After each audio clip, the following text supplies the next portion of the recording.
Emperor Phocas was the most infamous ruler of Byzantium. If you look at a Byzantine emperor tier list video, there's an 80% chance that Phocas will come stone dead last. To contemporary writers, he was little better than the devil, being monstrous and cruel and tyrannical and despotic, and that's a view we have largely inherited to this day. Yet is it deserved? Was he really as bad as they made him out to be? Well, that's what this video hopes to find out. Chances are, if you're watching this, then you already know who Phocas was, but for those who don't, here's a bit of backstory. In the 6th century, the Byzantine Empire was constantly teetering on the verge of bankruptcy, forcing emperors to reduce troop pay or make other cost-cutting measures. These reductions came to a head during the reign of Emperor Maurice. The empire had been waging wars in the north for the latter part of the 590s, and it seemed that they were finally coming to an end.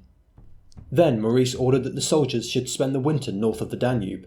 For his troops, tired, underpaid, and now forced to spend their winter in the lonely lands north of the Danube, this was the final straw. They revolted in 602, led by an officer named Phocas, who marched on the capital, proclaimed himself emperor, and butchered Maurice along with his family. Maurice had been allied to the Sassanid Shah Khosrow II, and his downfall led to an outbreak of conflict with Persia that lasted for 26 years. Phocas would be deposed after 8 years in power by Heraclius. Phocas's career was a mixed bag. Born to lowly origins in the Balkans, he rose from nothing through the ranks of the army until he became an officer, showing that he probably had some command talent and a healthy dose of charisma too. His reign was less impressive.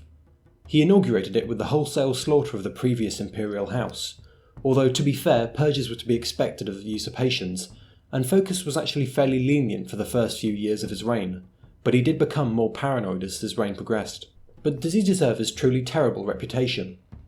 For starters, we have to remember that our best sources for this period are extremely pro-Heraclius, and are thus very hostile to Phocas. There are a few things that people normally point to when justifying Phocas's bad rep.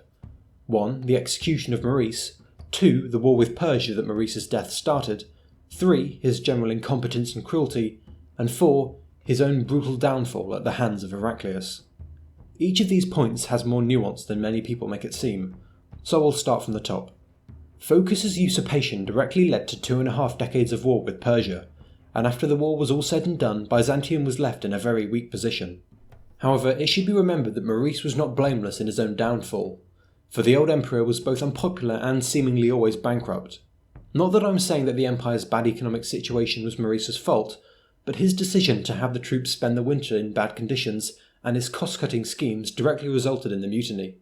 In this light, Phocas was more of a symptom than a cause, and if it hadn't been Phocas that had rebelled, it would probably just have been someone else. Then we have to consider Phocas's handling of the war with the Sassanids. To be blunt, he didn't do a good job. From 602 to 610, the Sassanids took several key border forts and forced the Byzantines onto the back foot.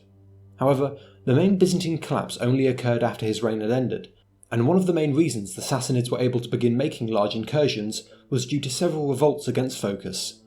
First in 602 to 603 by a general called Narses, then in 608 to 610 by Heraclius. It was the Heraclian revolt which allowed the Persians to make their breakthrough, and it's debatable whether it would have happened otherwise. Furthermore, the northern frontier along the Danube remained stable for Phocas's reign, showing a level of awareness for the northern frontier that he probably inherited from his time serving there as a soldier. It was only during the reign of Heraclius that the northern frontier began its collapse, as Heraclius was forced to devote all of his resources to fighting the Persians. To sum it up, Phocas's handling of the war with Persia was not exactly brilliant, but he was put in a difficult situation from the outset and he was forced to contend with several military uprisings. Furthermore, the empire suffered a crisis of legitimacy in the aftermath of Maurice's fall. So when counting the difficulties he was facing, it could have been better and it could have been worse. When it comes to the cruelty and incompetence of Phocas, assessing him is fraught with difficulty, since much of what we know about him has been tainted by the propaganda of Heraclius, who was keen to justify his own usurpation. As a result, lots of the conclusions we draw about Phocas stand on thin ice, with the traditional line being that he was both incompetent and cruel. Now, Phocas was not blind to the troubles afflicting the empire, but he didn't exactly offer up any solutions or successes. His lowly background meant that he was ill-prepared for the challenges of governance, and I would say he was a fairly middling emperor competence-wise, probably on the more incompetent side. As for his cruelty, we are once again hamstrung by the obviously hostile sources. Nevertheless, he seems to have grown more paranoid and despotic as plots were revealed against him. As in 608, Heraclius the Elder was asked by Phocas' own son-in-law to rebel, so he raised the banner of revolt against Phocas and sailed against Constantinople. Phocas was seemingly unable to rally much support to his side, and after he was captured and brought before Heraclius, he was savagely cut to pieces. His arm and head were cut off before being impaled, after which Phocas' wretched corpse was dragged around Constantinople. This is an exceptionally savage punishment, and there are few instances of emperors suffering this badly after being deposed. To me, this particularly barbaric end was a reaction by Heraclius to the genuine hatred with which Phocas was viewed, and he purposely savaged his predecessor's corpse to curry favour with the discontented masses. So that was that. Phocas was dead, and the Byzantine Empire continued down the path to destruction.